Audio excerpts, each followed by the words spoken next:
konfirmasi dan ingin beritahukan kepada bapak-bapak semua di sini. Mungkin hampir tiap hari kita juga dibaptis, Pak. Artinya apa, Pak? Pasti kita mandi junub kan, Pak. Nah, mandi junub di dalam Islam itu sama dengan baptis orang Yahudi, Pak. Mandi junub kita, kan kita wajib membasahi seluruh tubuh kita dengan air, ya kan, Pak? Baptisnya Yahudi, mereka juga menyelam di dalam air, yang mewajibkan juga seluruh tubuh kena air gitu. Tujuan baptis di dalam Yahudi itu adalah untuk penyucian, Pak. Mandi yang membersihkan dari hadas besar. Sama konsepnya dengan kita. Islam Quran dan sunnah Rasul pada waktu itu di Arab Saudi kan mungkin memang susah air, Pak. Jadi karena susah air, tidak perlu dengan kolam, cukup dengan mandi besar gitu. Konsepnya sama. Tetapi yang berbeda di tengah-tengah, Pak, di Kristen. Kalau Yahudi baptis itu untuk penyucian dosa, kalau di Kristen baptis itu untuk pernyataan iman gitu, Pak. Beda gitu konsepnya. Pernyataan iman sebagai mereka menganggap diri mereka sudah mati kemudian lahir sebagai pribadi yang baru gitu. Konsepnya begitu, bukan penyucian dosa seperti yang di Yahudi, bukan seperti mandi besar dalam Islam. Nah, kita di Islam berarti kita bisa melihat, oh berarti ada sebuah konsep yang sama, cuman teknisnya saja yang berbeda. Makanya kalau kita sering mendengar Islam menyempurnakan yang sebelumnya, yang disempurnakan apanya nih, Pak? Apakah akidahnya atau syariatnya? Enggak, akidahnya enggak, Pak. Akidahnya tidak disempurnakan. Akidahnya dari Nabi Adam alaihissalam sampai Nabi Muhammad SAW, akidahnya sama. La ilaha illallah. Semua sama, ya, tidak ada yang beda.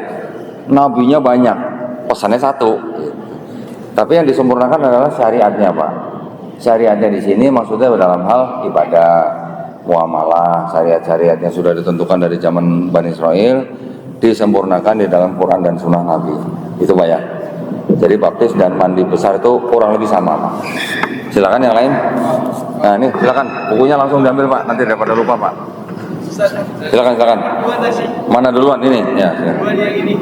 Semua dapat buku, Pak. Waalaikumsalam warahmatullahi wabarakatuh. Saya melihat Koko itu di YouTube berbeda dengan pendeta Islam. Bagaimana itu penjelasan versi agama sebelah sama Koko itu saja. Penjelasan ini saya tidak dapat yang sesungguhnya itu yang di YouTube itu. Yang kedua, berapa besar efeknya ke masyarakat non-muslim semenjak Koko terkenal di YouTube masalah penjelasan Islam dan Kristen ini.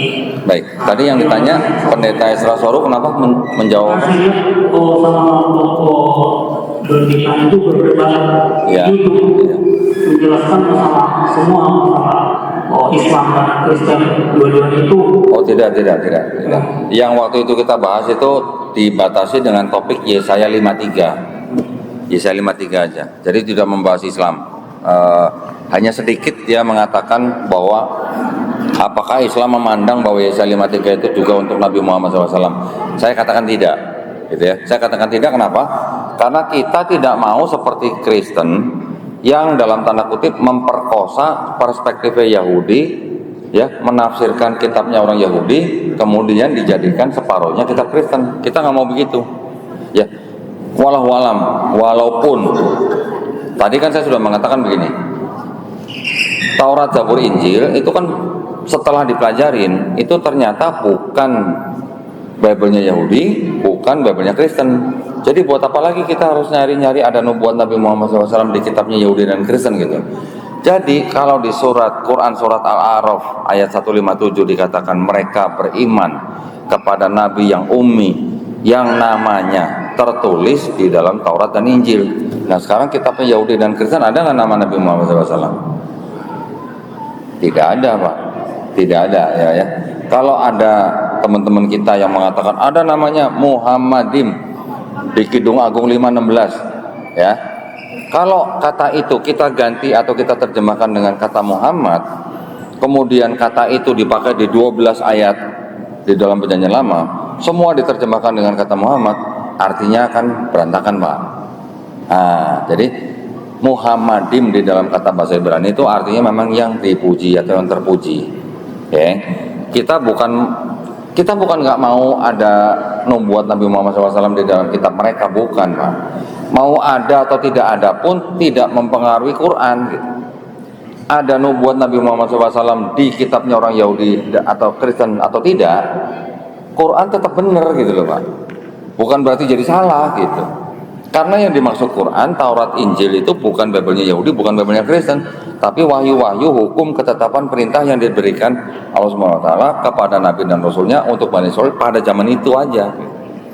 Nah yang nulis aja udah jelas bukan Nabi Musa, yang nulis bukan jelas bukan pengikut Nabi Musa alaihissalam atau Nabi Daud alaihissalam gitu, atau Nabi Isa alaihissalam gitu.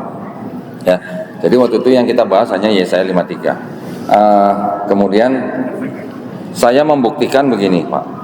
Karena saya membawa kitab-kitab ya, dan termasuk kitabnya orang Yahudi sendiri yang saya bawa, dan di dalam kitab Yahudi sendiri itu ada tafsirnya bahwa Yesaya 53 itu bukan untuk Yesus.